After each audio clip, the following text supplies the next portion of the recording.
Hello guys! Welcome po sa aking channel. I am Chimi and I've been doing this business for 11 years na. Sa video na to, pag-usapan po natin kung paano nga ba ko-contact ng ating customer support gamit po ang ating browser.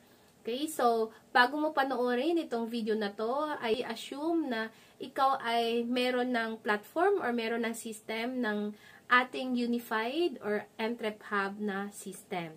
Ngayon, so i-overview ko po kayo kung paano nga ba ko-contact ng ating customer service using po ang ating browser. So first, punta ka sa iyong browser. Type mo po dyan ang support.unified.ph. Okay? And then, ganyan po yung makikita mo. Meron pong dalawang boxes dyan. Ang una ay create a ticket and then the other one is view existing ticket. Itong view existing ticket po ay i-click mo lang yan kapag nagawa mo na po ang iyong customer support na concern. Ngayon, since mag-create ka pa lang ng ticket, so dyan ka po, i-click mo po yung create a ticket and then i-fill up mo lang po lahat ng mga boxes.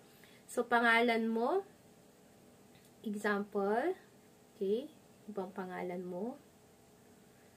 Then, email ad, so input mo lang po yung email ad mo dyan.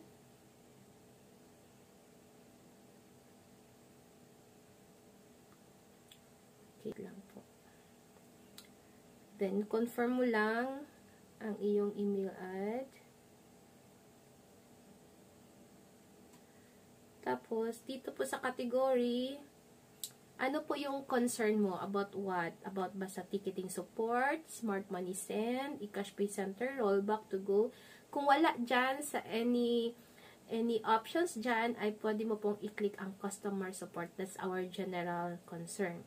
So, sa priority, you have to click hi. And then, please check, account owner ka ba or you are not the account owner. So, click mo yung account owner if ikaw yung owner ng account na may concern. Then, yung reg code, itong reg code po ay binibigay po ito sa'yo kapag nire-register po yung account mo. Okay? Actually, makikita mo din po ito sa iyong system. Okay? So, usually, this starts with G, D, or kaya F. Okay? So, example, yan. And then, message mo, yung pag-message po natin sa ating mga CSRs, okay, since mga tao lang din yan sila. So, we have to practice being polite, okay? And then, pwede po tayong mag-message sa kanila Tagalog, English, or kaya Taglish. Okay, so, good day. So, example po, good day. Example, you are a beginner and then you want to get the copy of your free insurance. So, can I have a copy of my COC insurance po? Then, you can indicate or kung ano ba yan sa tingin mo ang mga needed nila na mga details. So, for example, first name. Okay, indicate mo yung first name mo. Tapos, middle name.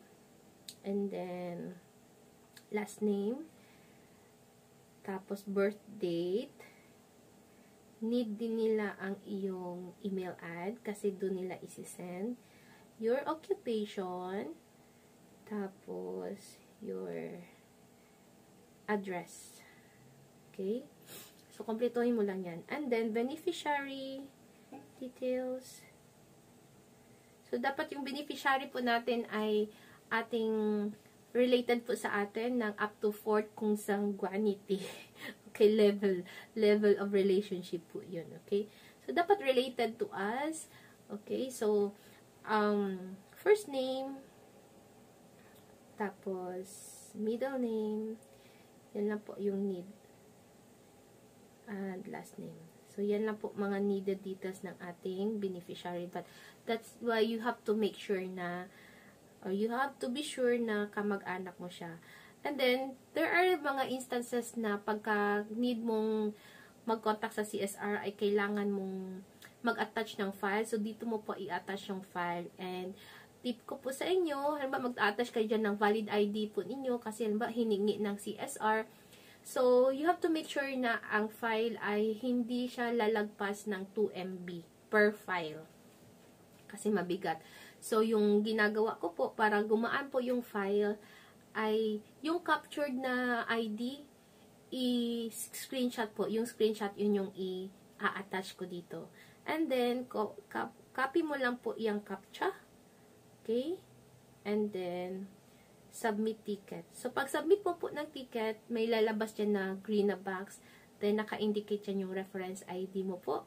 So, copy mo yan or sulat mo po sa notebook para hindi mo makalimutan. So, pwede din ganyan, copy-paste. Okay? So, balik ka doon sa original, sa main menu.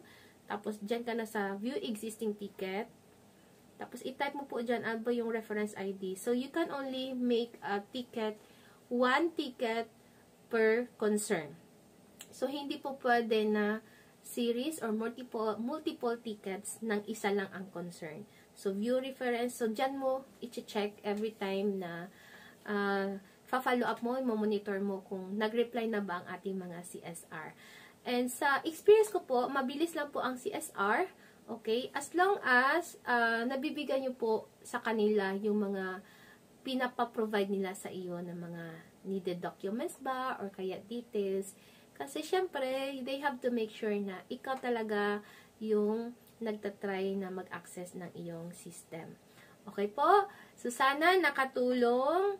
Okay? So, other than the customer support, online support po natin, meron po tayong mga cellphone numbers ng mga CSR po natin. Alam ba, nagkataon na meron ka pong concern na emergency, urgent, needed na masagot or kaya ma-address na yung concern mo. So, mabilis na pong tawagan ngayon ang CSR. So, iwan ko po dito ang contact number po ng ating CSR. Okay po? So, with that, thank you for watching my video. I am Chimi Glan Labenhanda. And sa lahat ng hindi pa naka-avail po ng ating online platform, ng system natin ng ticketing, so just contact me. Kung wala ka pang sponsor, so message me po sa aking Facebook. Thank you!